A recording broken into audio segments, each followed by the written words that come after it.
د ډېره ښه حاشیه د مولانا نصیر الدین غروش کوي.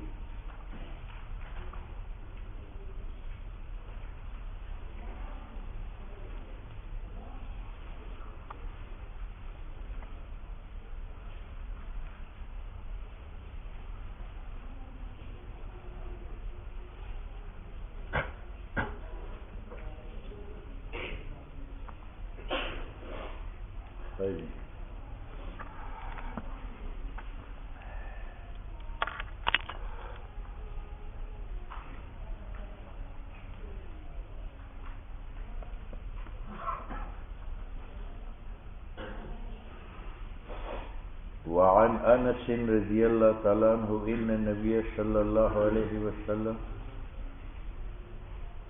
ومعاذ ردیفه على الرحل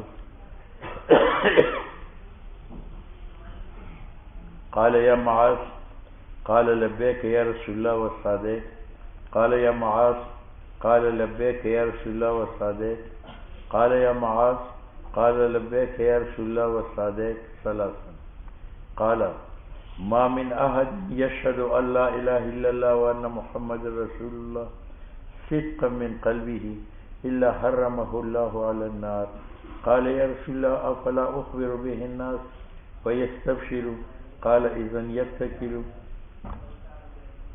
فأخبر به معاذ عند موته تأثما. یہ روایت پہلے گزر چکی.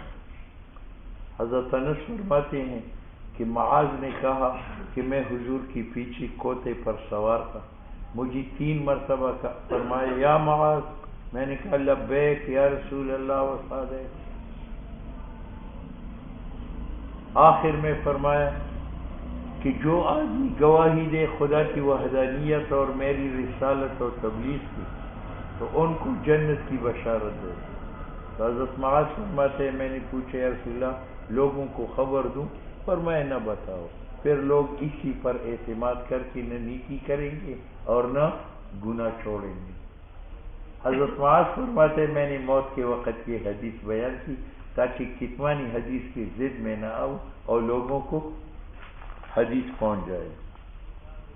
وعن انس ان نبی علیہ الصلوۃ والسلام نبی علیہ السلام اس حال میں کہ معاذ ردیفہ آپ کی پیچھے سوار تھا علی الرحل کی جاوے پر.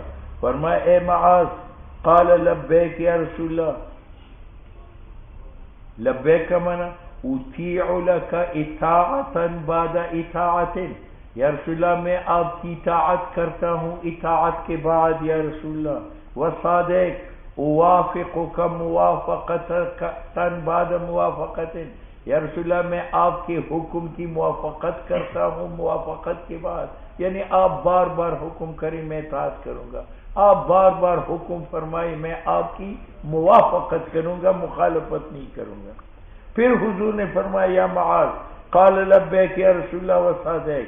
پھر فرمایا یا معاذ قال لبیک یا رسول اللہ وصادق. 3 مرتبہ. یہ 3 مرتبہ حضرت معاذ کو اس لیے پکارا تاکہ معاذ کو اپنی طرف متوجہ کرے.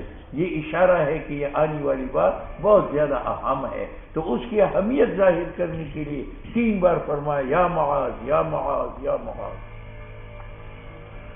تیسری بار فرمایا ما من احد نہیں ہے کوئی شخص یشہد جو گواہی دے اللہ الہ الا اللہ کہ اللہ کے سوا کوئی معبود نہیں، وان محمد رسول اللہ اور حضرت محمد صلی اللہ علیہ وسلم اللہ کے رسول ہے، اور یہ بات کہے صدقا من قلبی دل کی گہرائیوں سے، الا حرمہ اللہ علی النار مگر اللہ اس کو آگ پر حرام کرے.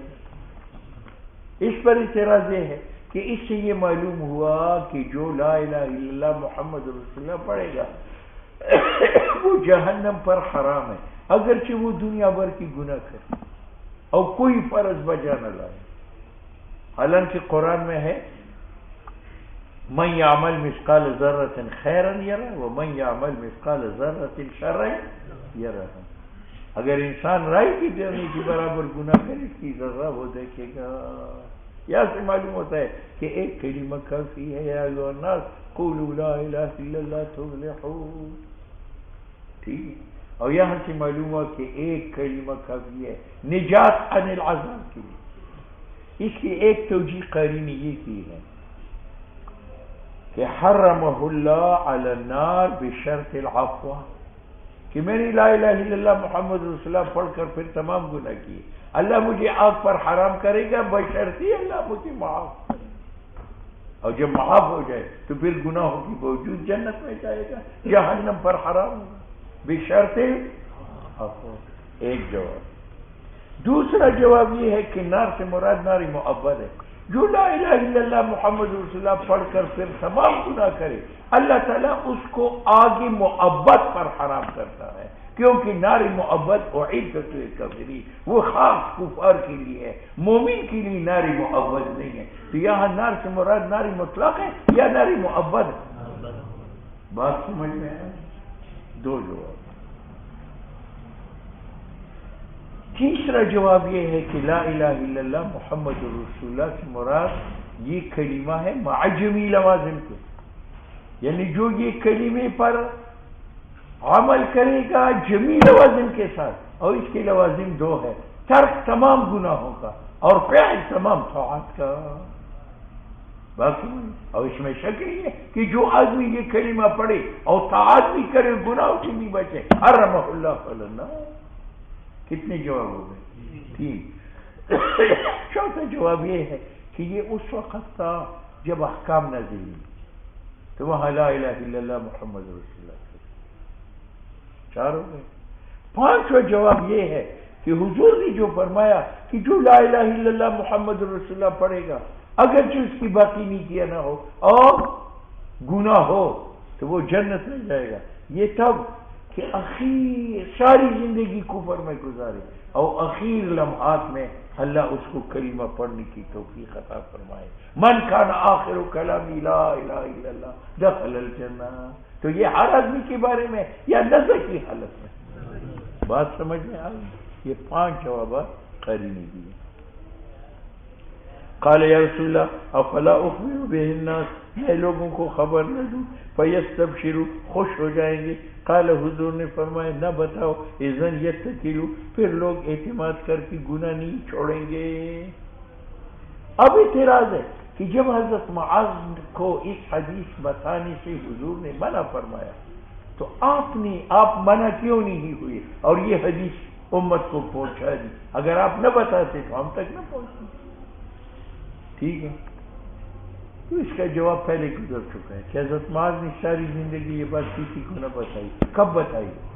موت کے وقت، تاکہ میری موت کے ساتھ یہ حدیث کی موت نہ واقع ہو جائے اور لوگوں میں یہ حدیث قیامت تک زندہ رہے. اس لیے فرماتے ہیں فاخبر بها معاذ، حضرت معاذ نے یہ حدیث بتا دی عند موتی، موت کے وقت. اور کیوں بتائی؟ تعصما، گناہ سے بچنے کے لیے، گناہ سے.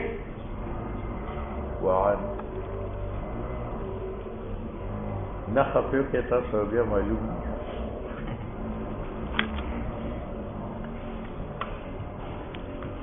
جاؤ خیر ما خیر شما، خدا عید نروس ذرہ ہے.